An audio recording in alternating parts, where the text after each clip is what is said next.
100 दिन की जंग के बाद अब अमेरिका और ईरान के बीच समझौते पर दस्तखत की तैयारी है। स्विट्जरलैंड में दोनों देश एक एमओयू पर दस्तखत करने वाले हैं। राष्ट्रपति डोनाल्ड ट्रंप इसे पहले ही अपनी बहुत बड़ी कूटनीतिक जीत बता रहे हैं और खुद को अंतर्राष्ट्रीय मंचों पर महाबली बॉस साबित करने में लगे हुए हैं। लेकिन इस तथाकथित शांति समझौते की जो कड़वी हकीकत और शर्तें अंदर से छनकर बाहर आई हैं, उसने वॉशिंगटन की साख को पूरी तरह मटियामेट कर दिया है। डोनाल्ड ट्रंप इसे अपनी बड़ी कूटनीतिक जीत बता रहे हैं, लेकिन समझौते की जो शर्तें सामने आ रही हैं वो बता रही हैं कि ट्रंप का ईरान जंग से बड़ा अंतर्राष्ट्रीय अपमान अब तक नहीं हुआ है। जिस समुद्री रास्ते को लेकर पूरी दुनिया की सांसें अटक गई थी, वहां अब अंतरिम व्यवस्था की जिम्मेदारी खुद ईरान को दी जा रही है। जिस रास्ते से दुनिया का तेल गुजरता है, उसी रास्ते की सुरक्षा का भरोसा फिर तेहरान के हाथ में दिखाई दे रहा है। सवाल उठ रहा है कि अगर युद्ध का इतना बड़ा मकसद यही था, तो आखिर अमेरिका को हासिल क्या हुआ? अभी तक सामने आई जानकारी के मुताबिक ईरान का परमाणु कार्यक्रम बंद नहीं होगा। यूरेनियम संवर्धन पर बातचीत जारी रहेगी, वार्ता चलेगी और उस दौरान मौजूदा स्थिति बनी रहेगी। यानी जिस मुद्दे को दुनिया की सबसे बड़ी सुरक्षा चुनौती बताया गया, वो अभी भी बातचीत की मेज पर है।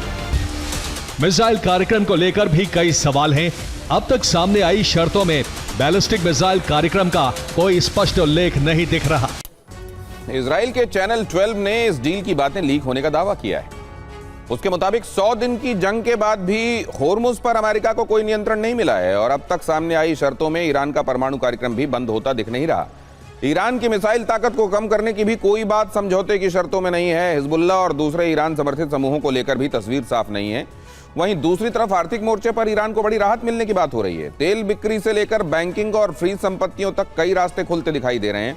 लीक हुए मसौदे के मुताबिक अगले 60 दिनों तक होर्मुज से जहाजों की सुरक्षित आवाजाही के लिए व्यवस्था ईरान करेगा। यानी दुनिया के सबसे अहम तेल मार्ग में तेहरान की भूमिका बनी रहेगी।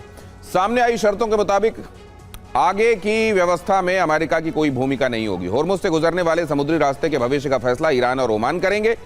यानी होर्मुज के मामले में निर्णायक प्रभाव ईरान का ही बना रहने वाला है।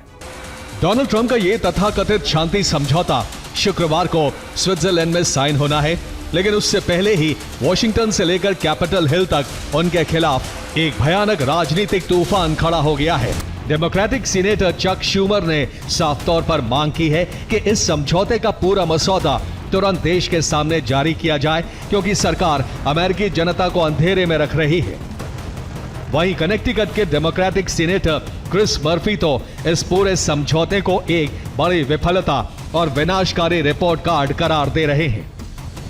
केवल विपक्ष ही नहीं, बल्कि डोनाल्ड ट्रंप के अपने पूर्व उपराष्ट्रपति माइक पेंस ने इस सौदे पर सबसे गंभीर सवाल उठाते हुए पूछा है कि आखिर इस पूरी डील में ईरान के मिसाइल कार्यक्रम को रोकने की शर्त कहां है।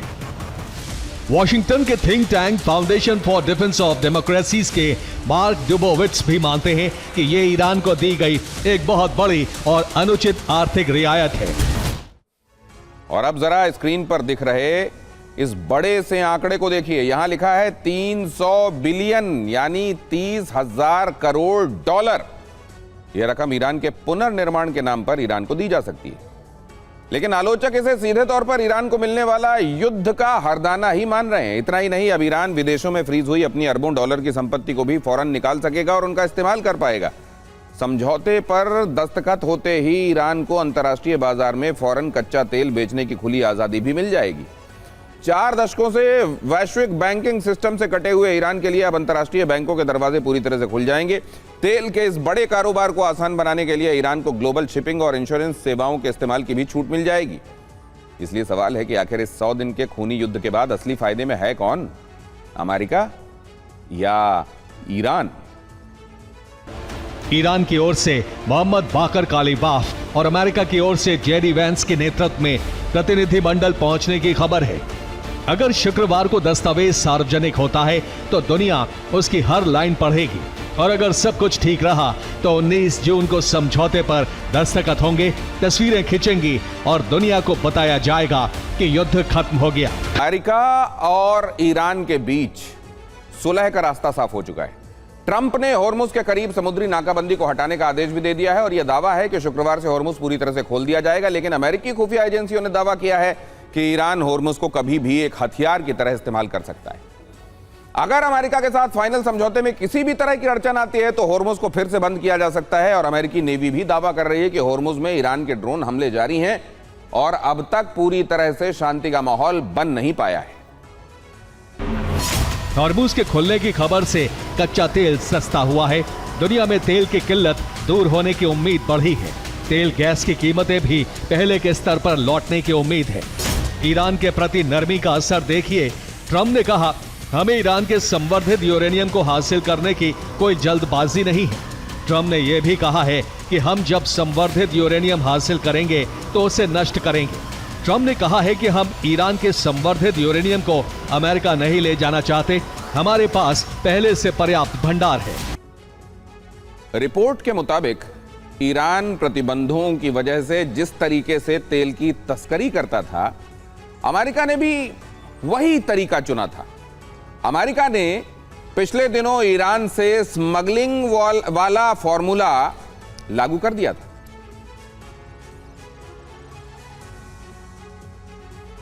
और इसके तहत फारस की खाड़ी से टैंकर अपना ट्रांसपॉन्डर बंद करके चलते थे। ट्रांसपॉन्डर बंद होने की वजह से ईरानी रेडार टैंकर्स का पता लगा नहीं पाते थे और वो होर्मुज को क्रॉस करते थे। हमले की आशंका की वजह से हर टैंकर के बीच में करीब 3 किलोमीटर का फासला रखा जाता था ताकि तेल की सप्लाई का ईरान को पता न चलने पाए। होर्मुज से ट्रांसपॉन्डर बंद करके आए टैंकर यूएई के फुजैरा पोर्ट और ओमान के सोहार पोर्ट तक पहुंचते थे। यहीं मई की शुरुआत से तेल ट्रांसफर का मिशन चल रहा था।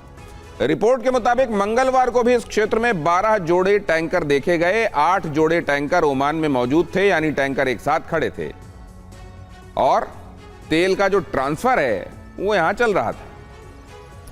4 पेयर 4 जोड़े टैंकर फुजैरा पोर्ट पर भी देखे गए। सैटेलाइट तस्वीरों से यह जानकारी मिली कि इन दोनों पोर्ट्स पर लगातार टैंकर से दूसरे टैंकर में तेल का ट्रांसफर चलता रहा।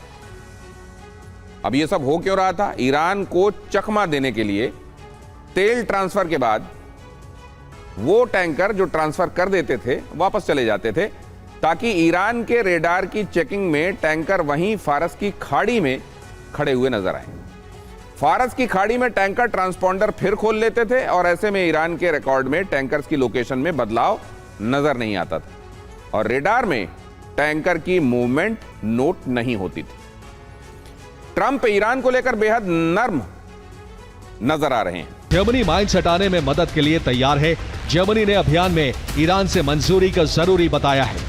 ब्रिटेन भी अमेरिका ईरान की मंजूरी से मिशन में शामिल होगा। अमेरिका हॉर्मुज के करीब नाकाबंदी हटा चुका है। टैंकर से रोक टोक भी खत्म कर दी गई है। ईरानी कंपनी के तेल टैंकर को भी नहीं रोका जा रहा है।